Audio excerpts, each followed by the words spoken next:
¿Qué tal? ¿Cómo estás? Manuel? ¿Qué tal, Luciana? Bien, todo bien. ¿Cómo vas?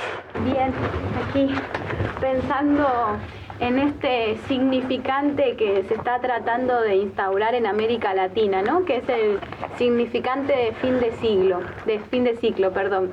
Es que esta compañía estamos en inicio de siglo y estamos supuestamente en un fin de ciclo, ¿no? Que es, me parece a mí que independientemente de los países latinoamericanos que tienen, como se suele considerar, experiencias populistas, ¿no? Como puede ser el caso de Venezuela, Bolivia, Ecuador, Argentina, se considera que ya hay como un agotamiento del modelo y se quiere instaurar ese estado de ánimo, porque no es que vaya necesariamente acompañado de argumentos reales, de argumentos fuertes, sino que más que nada se apela a un estado de ánimo para ir rompiendo con cierto sentido común y empezar a hacerle creer, digamos, a la ciudadanía de que estas alternativas ya no tienen que ser votadas, sino que hay que empezar a pensar en otras opciones políticas, ¿no? Y creo que es necesario disputar esa idea de fin de ciclo. Y yo creo que vos, que tenés un papel activo en la política, porque, digamos,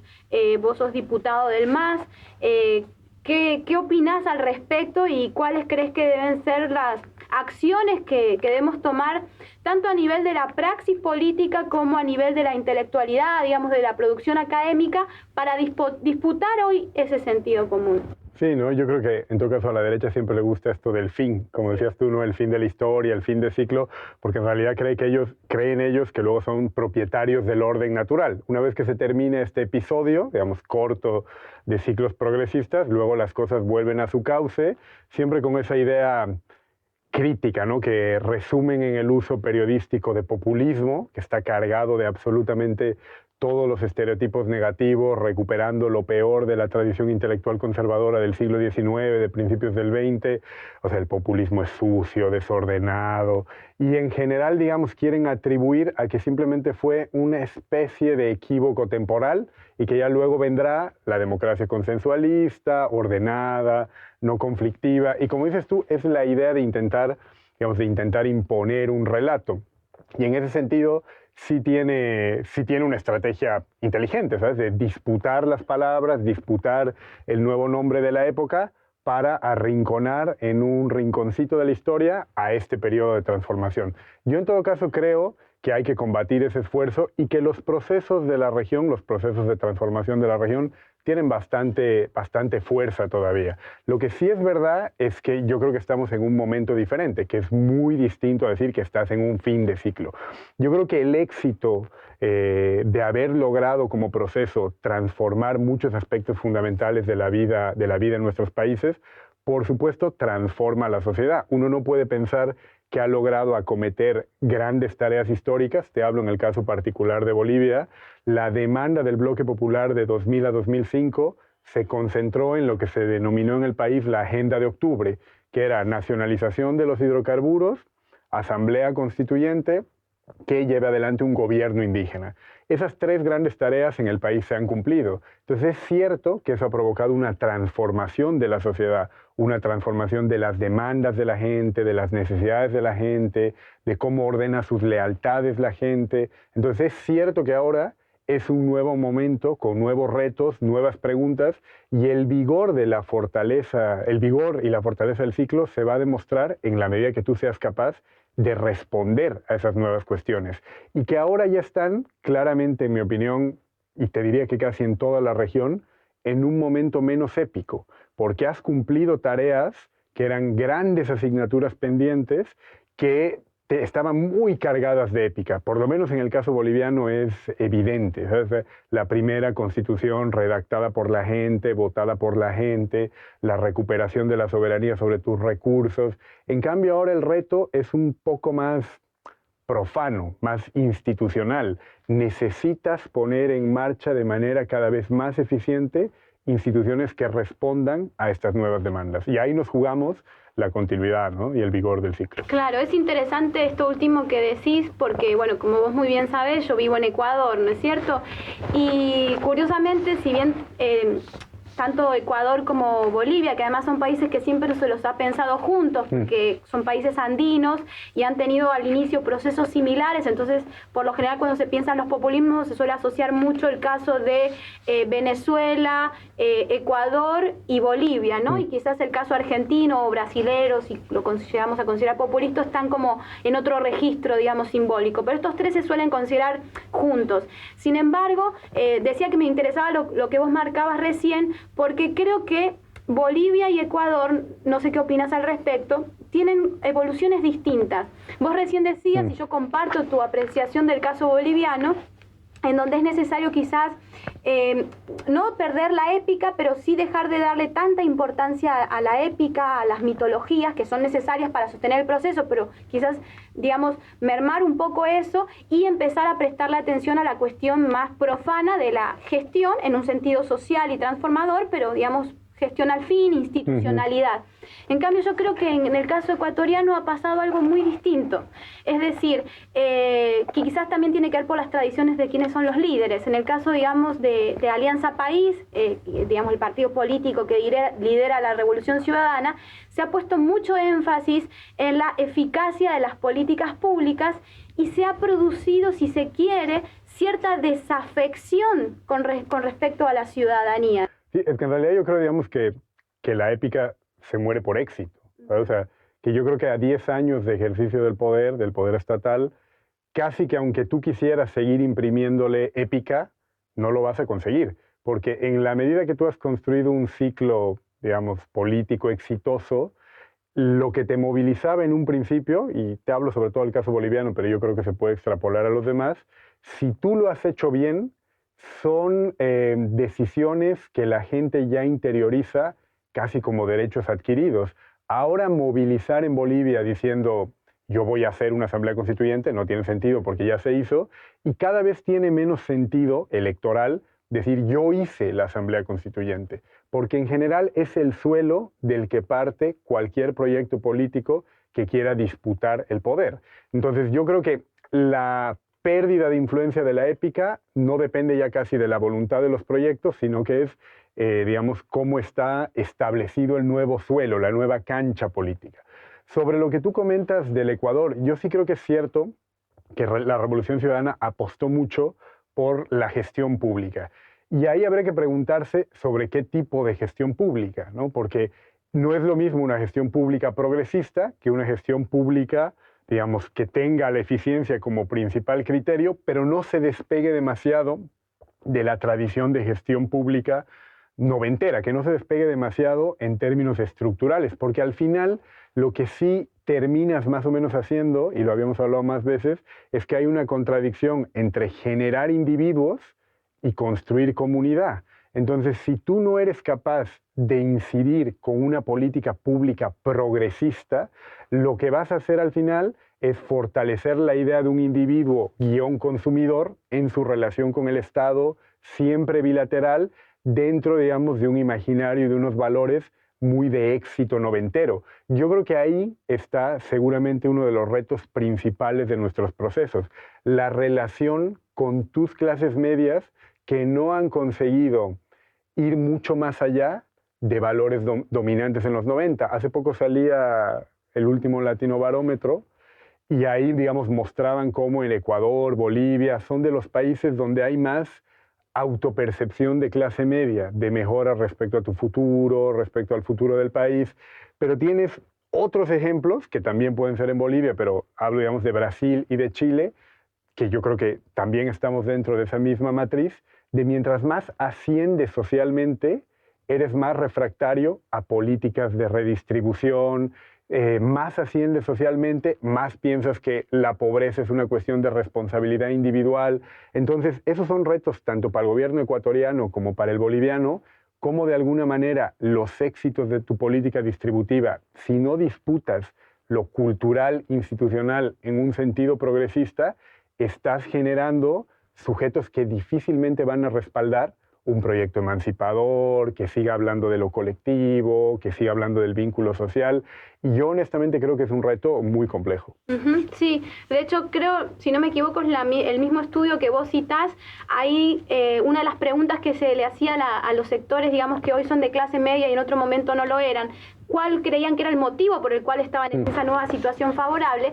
Y ellos estaban convencidos de que se debía a su propio desarrollo individual. Es decir, creo que ahí en ese sentido le has dado en el clavo. ¿Cómo generar, digamos, mediaciones culturales, en cierta medida, que le permitan a las clases medias darse cuenta de que esa nueva situación digamos, que están ocupando se deben a políticas puntuales y no a la relación, digamos, y no al mero mérito individual? Sí, y además lo que sí hay, obviamente, es una rearticulación de los proyectos de derecha en clave de lo que comentas tú, de reconocimiento descafeinado de las conquistas de esta última década y media. Y es tan sencillo como ver sus documentos, ¿no? El último Capriles disputaba incluso la figura de Chávez, ¿no? De hecho decía, no, los médicos cubanos no se van a ir, el presidente Chávez, le decía presidente Chávez, que es una cosa que nunca le ha dicho a Maduro. Y en el programa de gobierno que presentó Capriles a las últimas elecciones que perdió con Maduro, había una frase muy repetida que decía, hace falta más trabajo y menos política, que a mí me parece que resume claramente digamos, un pilar de la ideología, si quieres, del mundo pro, como el libro de Bomaro. Y lo mismo decía nuestro exponente del caprilismo en Bolivia, que es Luis Revilla, el alcalde de La Paz, que pertenecía a un partido que fue aliado del movimiento al socialismo en la primera legislatura y posteriormente se rompió esa alianza.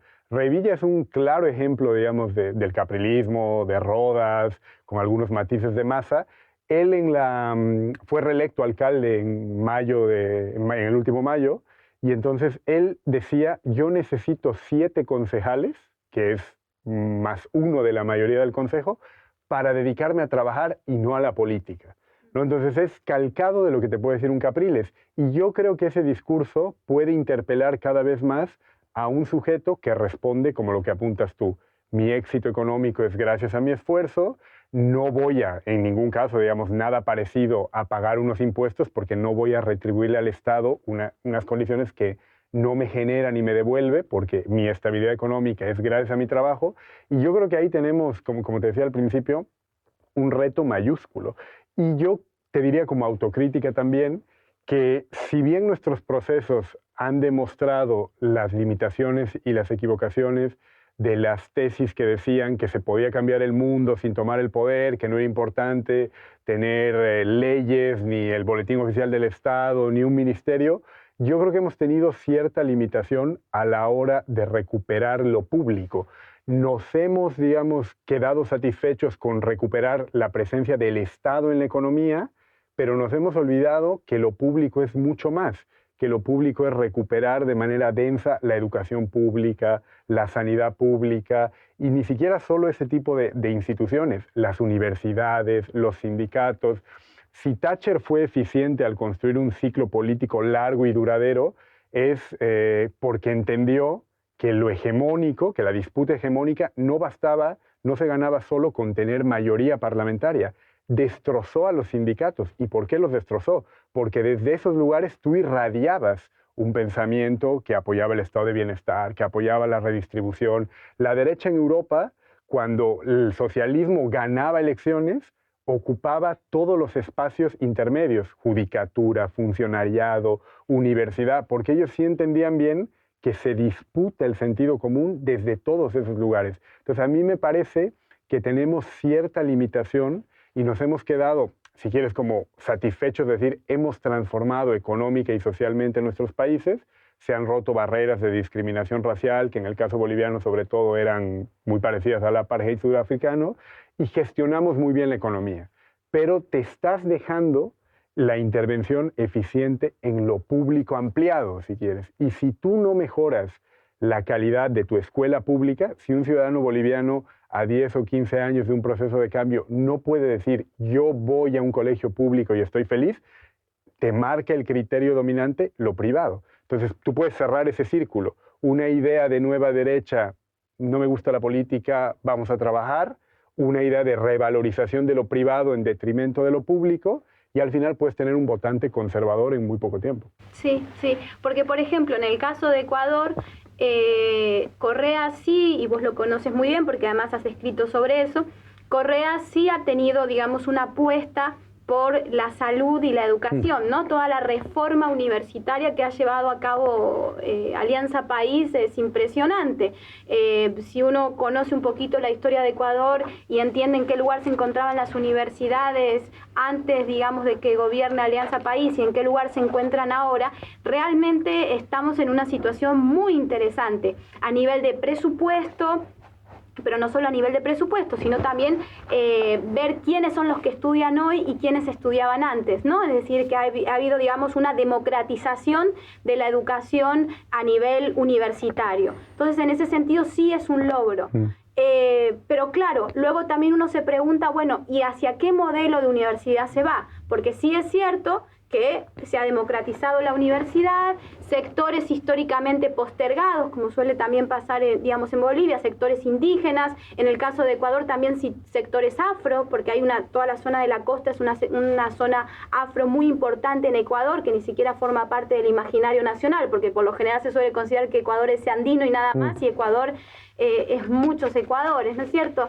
Entonces, todos estos sectores invisibilizados están hoy estudiando en las universidades, pero claro, la pregunta es, bueno, en el caso de Ecuador, Ecuador sí ya tiene la educación pública, ha sido una política apropiarse de esos espacios, y ahora creo que la pregunta es cómo estando ya ahí y cómo habiendo llevado a cabo las transformaciones para que la educación sea para todos, ahora qué modelo se quiere, ¿no? Creo que esa es una de las preguntas que Ecuador tiene que hacerse al respecto, ¿no? ¿Qué modelo de universidad se quiere? ¿Se quiere elaborar la idea de eficiencia de las universidades norteamericanas o se quiere elaborar una idea de eficiencia que sea ajustada al espíritu, por de alguna manera llamarlo, de los procesos populistas que tiene que ver inclusión social, redistribución de la riqueza y una cierta conciencia también ecológica? Porque creo que en cierta medida uno de los grandes aciertos de los procesos latinoamericanos actuales, sobre todo en el caso de Bolivia y Ecuador, es el de haber tenido una gran conciencia,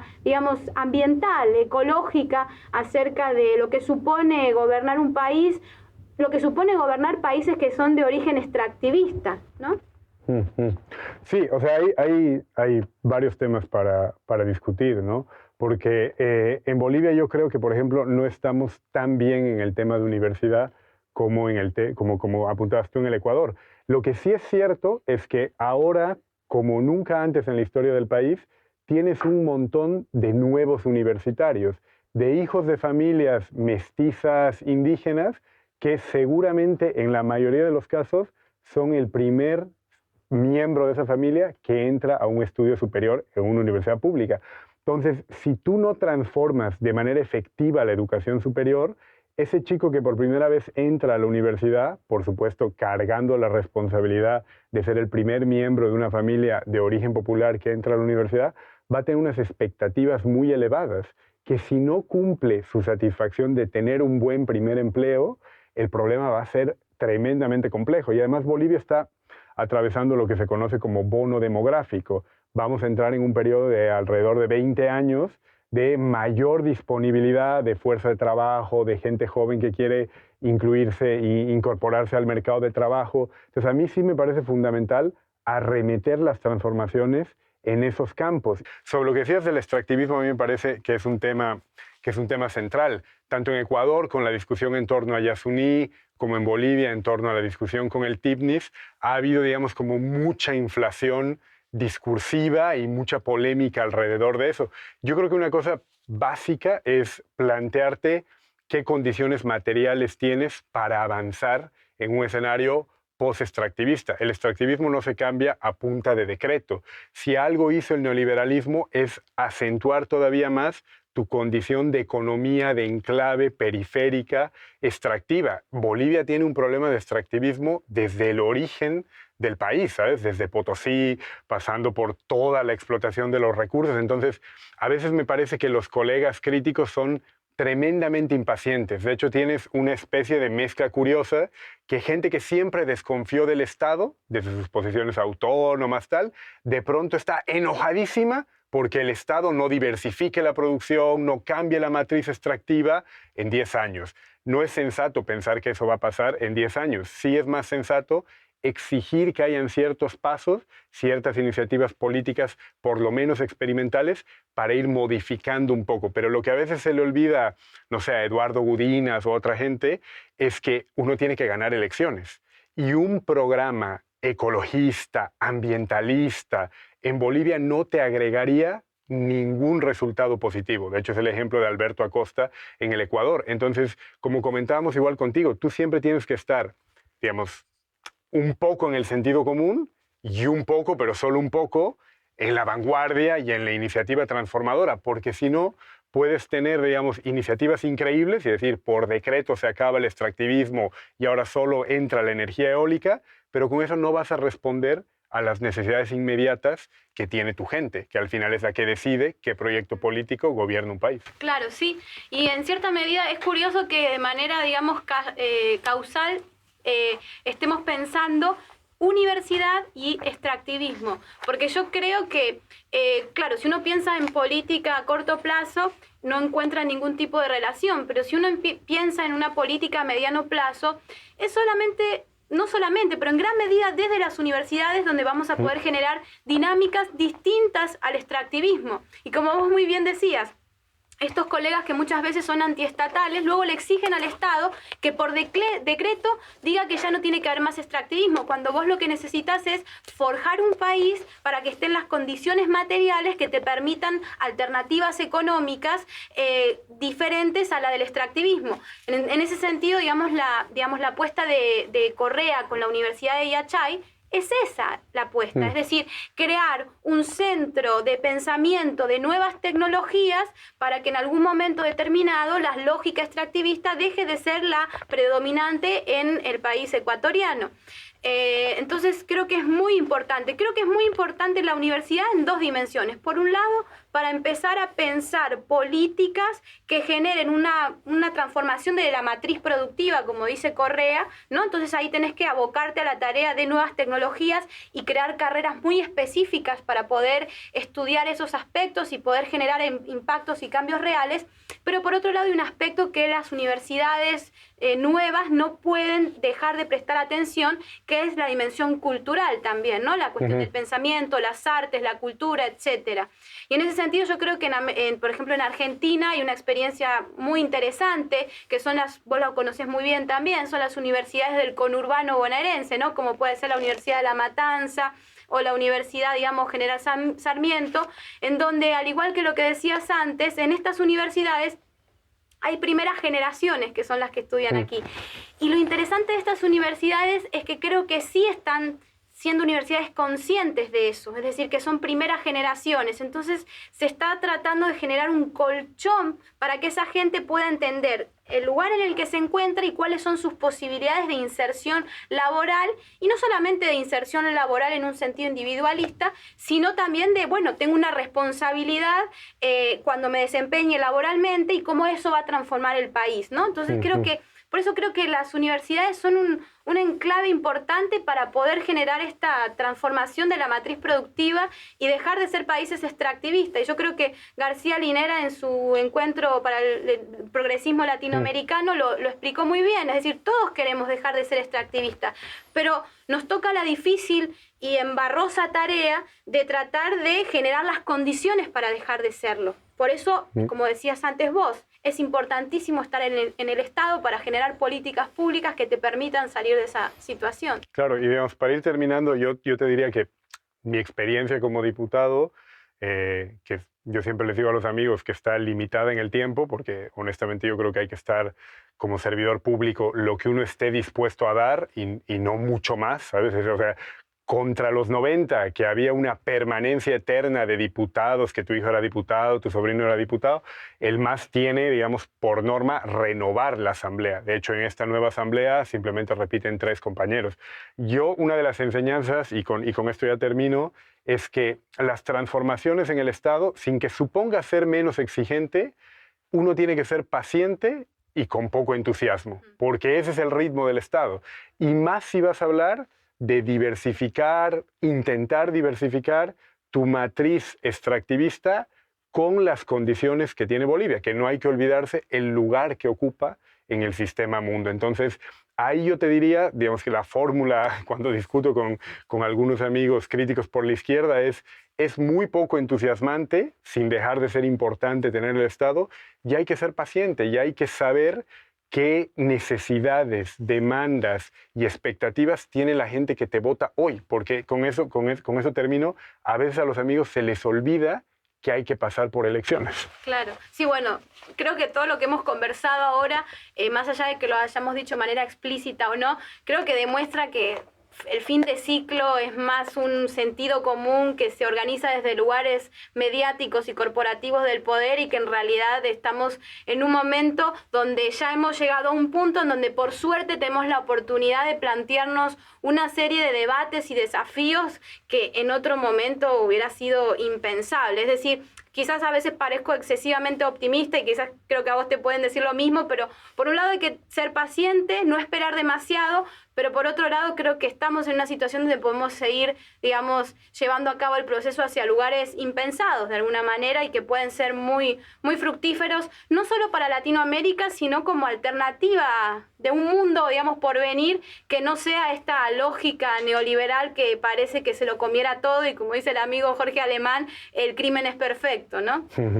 Sí, ha sido un gusto. Ya tendremos más oportunidades para seguir conversando. Lo mismo, y un gusto. Gracias, Luciano.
Hola. ¿Qué tal? ¿Cómo estás? ¿Cómo estás, Manuel? Bien, todo bien. Qué alegría verte otra vez. Sí, un gusto Sí. poder conversar aquí. Sí, la verdad que una alegría estar acá en Debates y Combates, porque nosotros es como que hemos tenido una relación fluctuante, ¿no? Durante distintos momentos de nuestras vidas. Es decir, nosotros compartimos una misma estadía en España, ¿no? Nos conocimos ahí. Sí, de hecho, como dices tú, digamos, hemos tenido una relación episódica que no por eso es menos intensa. Exacto. Y siempre, digamos, la política o los acontecimientos que nos interesan han sido el marco. Y conversando un rato antes contigo, nos recordábamos que un hecho capital, digamos, en nuestra relación, casi la primera vez que conversamos fue a propósito del 15M, ¿no? Yo recuerdo que una semana, 10 días después del 15 de mayo de 2011, digamos, la irrupción de la protesta en la Puerta del Sol en Madrid, justo coincidimos contigo y con Juan Sebastián Cárdenas, que es tu compañero, y ahí ya había como notabas en el aire la ebullición de que algo sucedía en Madrid. Y mira que fue curioso que nosotros con Pablo Iglesias y con Íñigo Rejón, que militábamos, somos muy amigos y militábamos juntos en la facultad desde tiempo atrás. El 15 de mayo fue el momento de la ruptura, de la irrupción, y nosotros habíamos planeado con bastante anticipación invitar a Álvaro García Linera a Madrid el 31 de mayo de 2011, que en realidad yo creo que las reflexiones de García Linera fueron muy oportunas en un momento muy preciso, porque días antes del 15M tú debes recordar que una conversación frecuente entre gente militante, entre gente de izquierda era ¿qué sucede aquí? Que no pasa nada. Y de pronto, digamos, sucede un acontecimiento que no estaba en absoluto previsto ni en absoluto planeado, y 15 días después tuvimos la oportunidad de contar con Álvaro para que reflexione desde ese mismo lugar. Quizá uno de los teóricos, o bueno, sin el quizá, de los teóricos más importantes de la región, que intenta, digamos, mezclar las dos cosas. Tú sabes, la trayectoria de García Linera empieza desde unas posiciones un poco más autonomistas, un poco más refractarias al Estado, pero luego ya en su ejercicio de poder se ha vuelto una persona, si quieres, que piensa el Estado. Entonces era interesante porque 15 días después del 15M empezaba a haber este cuestionamiento sobre qué hacer después de que sí has irrumpido, qué hacer después de que sí has desobedecido la normativa, porque 5 o 6 días después del 15M estaba la jornada de reflexión de las elecciones municipales y hay como un gran ejercicio de desobediencia que nos quedamos acampando en Sol. Pero 2 semanas después ya estaba la pregunta de ¿ahora qué hacemos? ¿Forma partido? ¿Intervenimos en las elecciones? Todo este viejo debate, que ya es viejo a pesar de que no tiene muchos años, de tomamos el poder, importa lo electoral, no importa lo electoral. Entonces yo creo que nos fue muy enriquecedor que esté García Linera pocos días después. Claro, sí.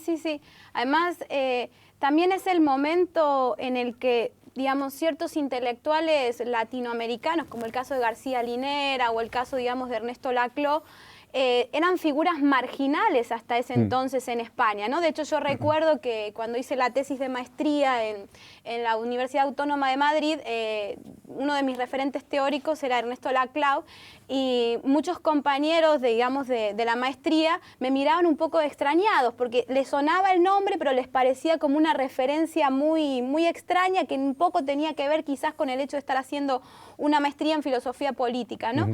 Y es muy llamativo cómo desde esa irrupción de la acampada en Sol y todo el proceso de politización de la ciudadanía española, estos referentes como, digamos, García Linera, Ernesto Laclau, de pronto pasan a cobrar un protagonismo enorme. Yo creo que fue importante, digamos, si quieres, en el aterrizaje de estos teóricos, que tenían plasmaciones prácticas exitosas. Yo creo que el ingreso de estos teóricos hubiera sido más difícil si no hubieran tenido referentes de transformación efectiva, digamos, en Bolivia, en Ecuador, en Argentina. Yo viví mucho tiempo en España, 12 años, y generalmente, digamos, de hecho, el origen de mi amistad con Pablo Iglesias o con Íñigo Errejón tuvo mucho que ver con los procesos de transformación en Bolivia y en Ecuador y en Venezuela. Como grupo, siempre tratábamos de estar vinculados a América Latina y, digamos, hacíamos de las teorías latinoamericanas parte de nuestros instrumentos teóricos para escribir los primeros papers en España, como decías tú, para intervenir, siempre de manera marginal, ¿no? De hecho, yo recuerdo cuando había conocido a Pablo muy pocos meses atrás, en julio de 2006, justo se arma un curso de verano en la Complutense, que era un curso, como dices tú, marginal, ¿no? No era parte del mainstream, no era parte del pensamiento de la Universidad de Salamanca, de toda esta gente que solamente elogiaba los sistemas de partidos políticos y demás. Y ese julio de 2006, Pablo es secretario de un curso que se llama El sujeto político indígena. Y entonces empiezan todas estas tesis descoloniales, Íñigo también es parte del curso, justo Errejón empieza su investigación sobre Bolivia, y yo recuerdo que los primeros textos que intercambiamos son precisamente de García Linera y posteriormente de Ernesto Laclau y de toda la escuela que genera Laclau, Gerardo Aboy, Julián Melo, Sebastián Barros. Entonces había una relación muy estrecha en términos de amistad, pero también política e intelectual. Venimos mucho a América Latina, a Bolivia, Ecuador, y ahí se van madurando esas ideas que, como te digo, tenían ejemplos de transformación práctica. Entonces, cuando tú de algún modo, con matices y con diferencias, las importas a España, es muy importante que suceda un acontecimiento como el 15M que empieza a darle, digamos, carne a esas hipótesis que traías desde América Latina. Como vos muy bien decías, uno de los problemas que surgió con el 15M es que, bueno, eso, si bien es cierto que dio lugar a muchas asambleas, dio lugar a las mareas que tuvieron y tienen un papel sumamente importante, toda esta energía colectiva estaba como en el momento de la negatividad. Por negatividad me refiero al hecho de saber decir no a lo que estaba teniendo lugar, pero todavía no encontrar ni las fuerzas ni los mecanismos para generar una transformación de las cosas. Entonces yo creo que en este encuentro entre estas energías colectivas, estos intelectuales españoles que ya tenían un cierto acercamiento con América Latina y luego la voluntad de crear algo distinto, es lo que posibilitó el Podemos, ¿no? Bueno, vos tenés una lectura mucho más desde dentro, porque vos, digamos, estabas con Pablo Iglesias y con Íñigo Errejón, sobre todo un poquito a la distancia, pero sí con ciertos viajes tenías una relación, digamos, de cercanía con todo lo que se estaba gestando. No sé ¿qué te parece, digamos, esta reflexión? Sí, o sea, yo la comparto, digamos, y en términos, si quieres, bien biográficos. Yo te comentaba que una de las primeras veces que hablamos bastante y empezamos a ser amigos con Pablo y con Íñigo fue a partir de textos de García Linera, ¿no? Este curso que te digo de 2006, donde Álvaro lo que más o menos intentaba hacer, y fue el esfuerzo intelectual que él llevó adelante durante mucho tiempo, era tratar, digamos, de alguna manera de reconciliar las dos grandes corrientes teóricas emancipadoras que habían tenido lugar en Bolivia, una de corte más nacional popular y una paralela que corría una indianismo catarista, ¿no? Que nunca habían logrado consagrarse en un mismo proyecto político, que yo creo que es lo que el movimiento al socialismo sí consigue reconciliar, no sin contradicciones ni tensiones, esos dos imaginarios, esas dos propuestas que se hacen carne, digamos, en un instrumento político con un líder, siguiendo, si quieres, las teorías de Laclau, con un líder que encarna lo común, que encarna y aglutina esa serie de demandas insatisfechas en torno a Evo, ¿no? Entonces, es importante que esas hipótesis hayan tenido éxito para defender la hipótesis de Podemos.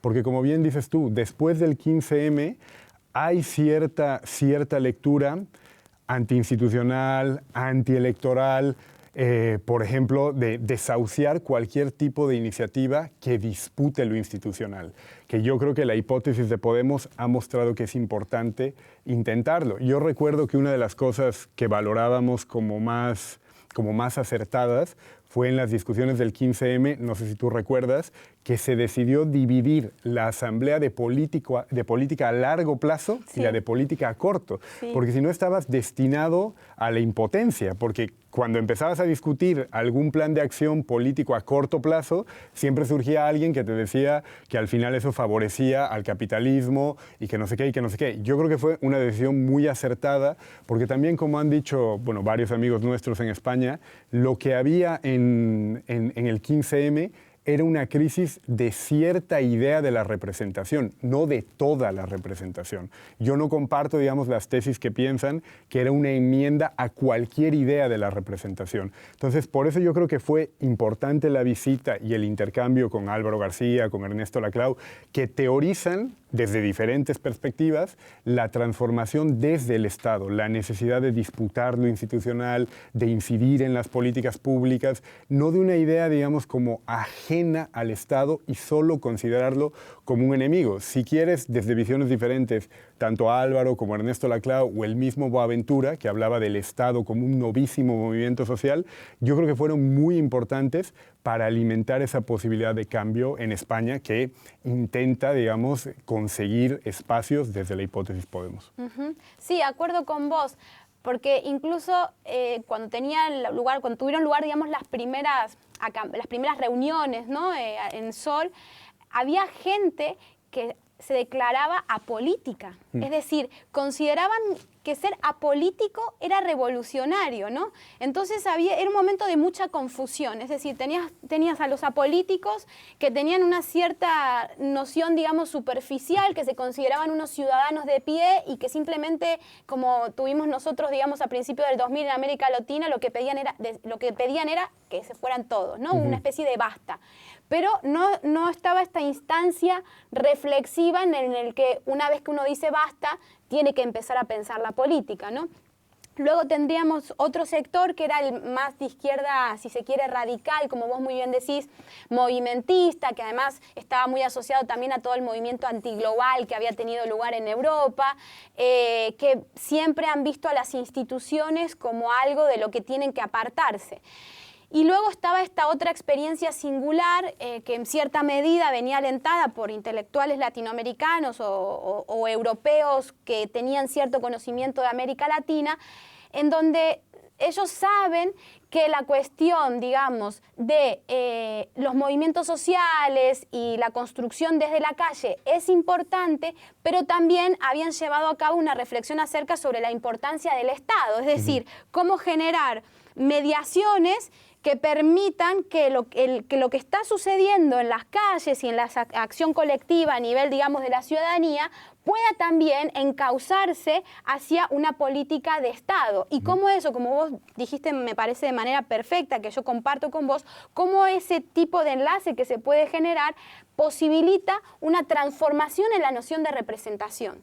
Porque yo creo que uno de los desafíos, digamos, para pensar es en qué medida las experiencias latinoamericanas actuales y quizás lo que tenga lugar en Europa más adelante suponen una transformación de la naturaleza misma del Estado. Es decir, si nos ayuda a pensar que el Estado quizás es algo distinto a lo que tradicionalmente estábamos acostumbrados a pensar. Y creo que eso es clave. Y yo creo que eso, digamos, la gente de Podemos y otras personas que no están en Podemos, pero como Ada Colau, digamos que tiene una relación de alianza, se han dado cuenta que es importante dar la pelea a nivel institucional y que en ellos está el desafío de reconfigurar y transformar la noción de Estado, instituciones, incluso si me apuras la noción de gestión. Es que a mí me parece fundamental. Yo recuerdo una conversación poco tiempo después del 15M con Miguel Romero, que igual lo conoces, bueno, que en paz descanse, un gran compañero. Y claro, Miguel, lo que yo recuerdo que me decía era como desmitificando esa idea siempre muy optimista del horizontal. Me decía, claro, el problema de una visión, digamos, muy pura del horizontal es que piensa que siempre la institucionalidad, la formalidad, lo electoral es el enemigo y no se dan cuenta que hay instituciones informales dentro del horizontal que funcionan de una manera tenaz. Él me decía, a propósito de las discusiones en Sol, tú a veces, y en algunos casos, la institucionalidad de la informalidad, digamos, del horizontal, funciona quizá de manera más jerárquica que la institucionalidad formal. ¿En qué sentido? Cuando tú querías plantear una nueva discusión en una asamblea del tipo que sea, de la materia que esté tratando, era muy difícil en algunos casos determinar por qué ya se había tomado una decisión en sentido negativo, porque no sabía rastrear quién la había tomado, pero evidentemente se había tomado de alguna manera, alguien había decidido y no había, digamos, esa profundidad asamblearia. Me decía, siempre hay instituciones informales, formales, y en ese caso a veces es mejor tener un escenario claro, digamos, unas reglas claras que disputar y ver que también en lo asambleario hay institucionalidad, hay toma de decisiones que a veces, digamos, desde una visión muy pura, no se ven esas contradicciones.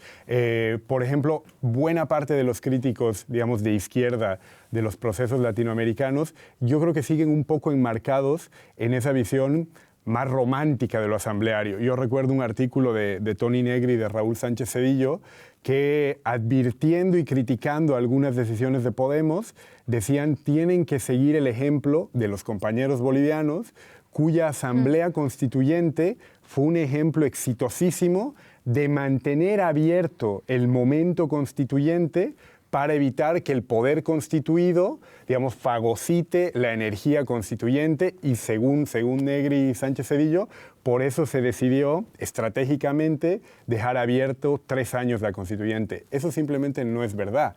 La constituyente no se dejó abierta por una especie de estrategia de evitar que el poder constituido... De hecho, hubo muchos riesgos de que dure tanto la discusión constituyente que lo poco logrado se te iba a perder, porque el nivel de conflictividad era muy alto, la reacción aprovechaba de organizarse, te vendían una idea de caos y de inestabilidad. Entonces, a mí siempre me parece que hay que ser un poco más sensatos y un poco más realistas a la hora de entender el Estado como un campo de disputa. Nadie dice que todas las respuestas están en las instituciones, pero pensar que puedes construir alternativas emancipadoras que no pasen por políticas públicas, por normas y por discusiones institucionales no es serio. Es cierto, creo que es O'Donnell el que decía que las instituciones son nudos de sutura del conflicto social. Es cierto que la institucionalidad tiene siempre 2 caras. por un lado, digamos, el avance en la conquista de 8 horas de trabajo es, por supuesto, un éxito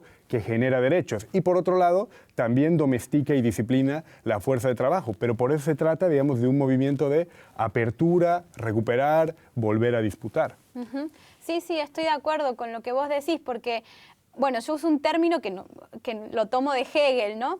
En la fenomenología del espíritu, Hegel habla de las almas bellas, que se rigen por la ley del corazón y que por tanto todo lo que está instituido, porque lo que aparece ya como instituido es algo que hay que rechazar per se, ¿no?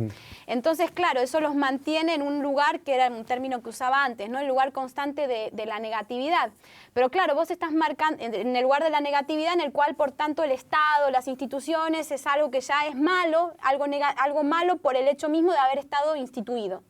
Pero claro, vos decís algo que es muy curioso, y que muchas veces quienes defienden, digamos, el movimentismo o la autogestión no toman en consideración. Y es que cuando se generan asambleas, efectivamente, de hecho España ha sido un ejemplo clave en esto, las asambleas muchas veces no se discutían temas relacionados con la política, sino que las discusiones tenían que ver con cómo se iban a organizar.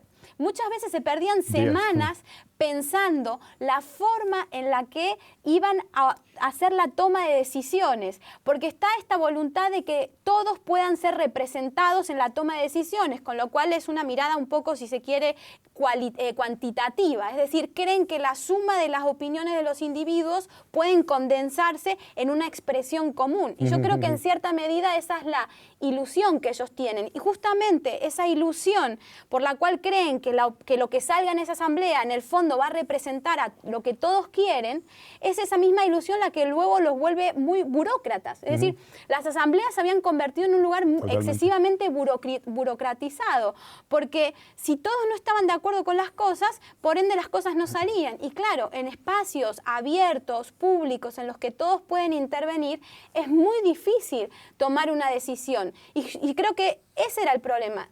El problema tenía que ver con el hecho de cómo te haces cargo de la decisión, porque la decisión supone que siempre algunos van a estar a favor y otros no tanto. Entonces es cómo uno gestiona la decisión, cuando sabes que lo que se decida, lo que se salga a la luz, va a ser algo que en algunos casos generará malestar y en otros no, ¿no? Entonces, yo creo que eso es algo que a veces me da la sensación, muchos colegas nuestros con los que tenemos, digamos, una amistad, no podemos terminar de reflexionar en común, y es esta cuestión del papel del movimentismo, de las asambleas, porque consideran que ahí está el lugar de la apuesta política, y lo cual también lleva a otro engaño, y es el de creer que el Estado es como algo de fuera que se impone, cuando en realidad es la forma en que nosotros nos hemos organizado.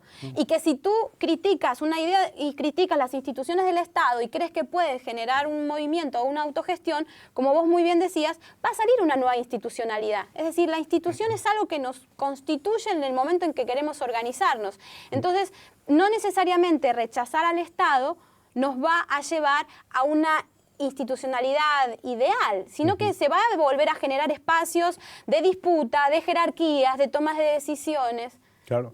De hecho, me parece que es Laclau, ¿no?, el que dice que el Estado es un momento de la sociedad. Y, claro, los Hegel estudios, también ya lo decía. Y los estudios de Julián Melo me parece también que son interesantes en el sentido de que rebaten la idea de que el populismo es algo reñido con la institucionalidad.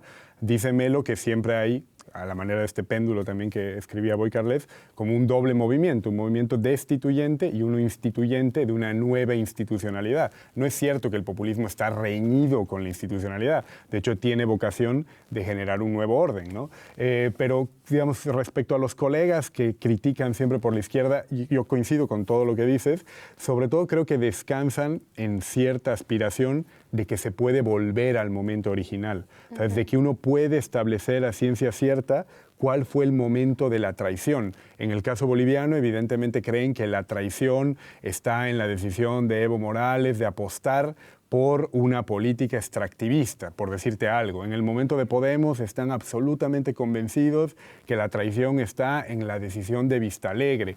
De hecho, en Bolivia se escribió un manifiesto el 2010-2011 de desencantados del proceso, que habían sido parte, que encima habían sido parte en condición de autoridades, y se llamaba el Manifiesto por la Reconducción del Proceso de Cambio. Y en realidad yo creo que compartían un vicio muy caro a la izquierda autonomista en cualquier latitud, que es pensar que tú puedes volver al momento original, ¿no? Decía José Ángel Valente en un poema que se llama Nostalgia, lo peor es creer que se tiene razón por haberla tenido, que la historia devane los relojes del tiempo y vuelvas al lugar donde todo comenzase. Eso nunca sucede, mucho menos en política, donde vives eternamente en contradicción, tienes que saber tomar decisiones, no necesariamente las decisiones tienen las consecuencias que tú buscas. Entonces a mí sí me parece digamos, necesario dar la disputa dentro de lo realmente existente y abandonar cierta moralina, ¿sabes? De moverte en categorías de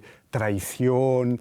Eso yo creo que puede garantizarte cierta paz espiritual y volver a tu casa, digamos, muy convencido de que has hecho lo que de verdad piensas y una crítica tremendamente honesta, pero me parece que es muy impotente hablando de política. Ahora, una de las cosas que critican, digamos, al gobierno del MAS, al gobierno al que yo pertenezco, es se han olvidado de las bases.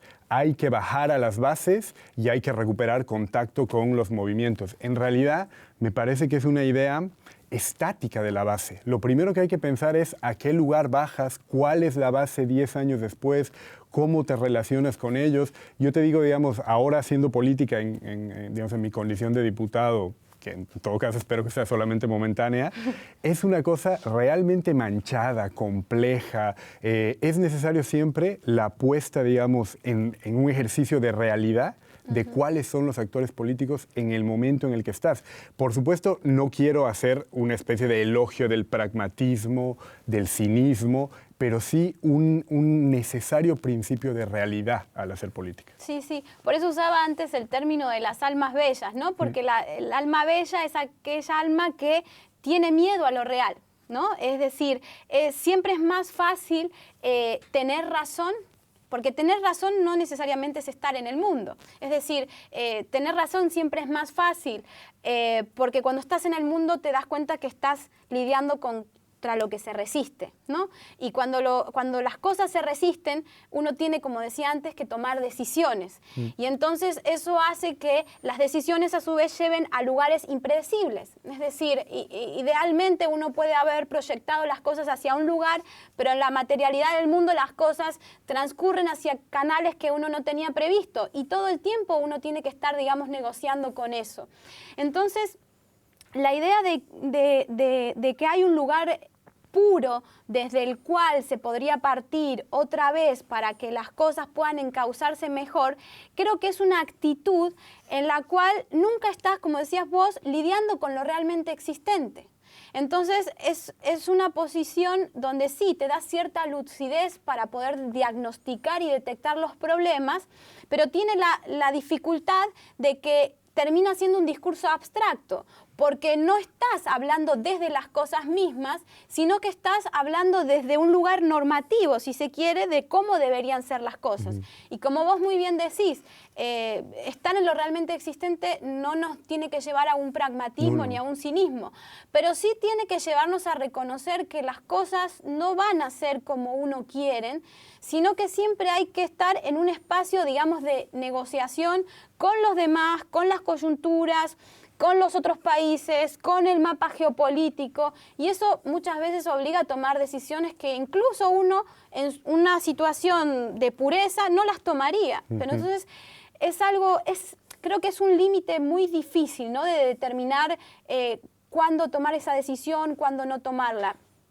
Y de nuevo, ¿no? Este lugar de pureza en el cual muchos amigos nuestros se han situado, porque, insisto, creo que es un lugar de pureza y muchas veces sus críticas nos ayudan, pero claro, ¿cómo implementar esas críticas cuando lo realmente existente no está en ese sitio donde ellos lo ponen para empezar a llevar, digamos, adelante las transformaciones que sugieren? Sí, sobre todo, y ya para ir terminando, a mí me parece que, digamos, iba a parecer que nos estamos dedicando a dar palo a amigos apreciados. No, al contrario. Yo sí creo que hay una cosa fundamental ausente en la reflexión crítica de la izquierda radical, autonomista, movimentista, que se olvidan que hay un adversario. Tú lees todas las intervenciones alrededor de Podemos, de lo que ha hecho mal Podemos, del error de Vistalegre, de por qué no siguen el esquema de Manuela Carmena y fracasó la candidatura de la comunidad, bueno, fracasó, no ganó la candidatura de la Comunidad de Madrid, y lo que está absolutamente ausente es el enemigo. Parecería que los malos o los buenos resultados son siempre una cuestión de equívocos dentro de categorías encima de tradición y tal, propios. Solo para hablar del caso de Madrid, claro, siempre se ejemplifica como que el éxito de Carmena responde, digamos, a una especie que además ni siquiera fue tan así, de toma de decisión asamblearia en primarias de la candidatura. Yo creo que el éxito de Carmena incluso valida parte de las hipótesis de la Clau en el sentido de que eso fue un significante vacío y un liderazgo que aglutinó una serie de demandas descontentas. Y el ejemplo de por qué no salió tan bien en Madrid es porque el enemigo actuó de manera eficiente saboteando esa candidatura, olvidándola en la prensa, no dándole espacio. Yo recuerdo, y con esto acabo, que el diario El País hizo una serie de fotografías, no recuerdo el nombre del fotógrafo, hace poco ha fallecido, que se llamaba Las manos limpias de la corrupción. Y en realidad era una especie de publicidad gratis porque era una página entera en El País.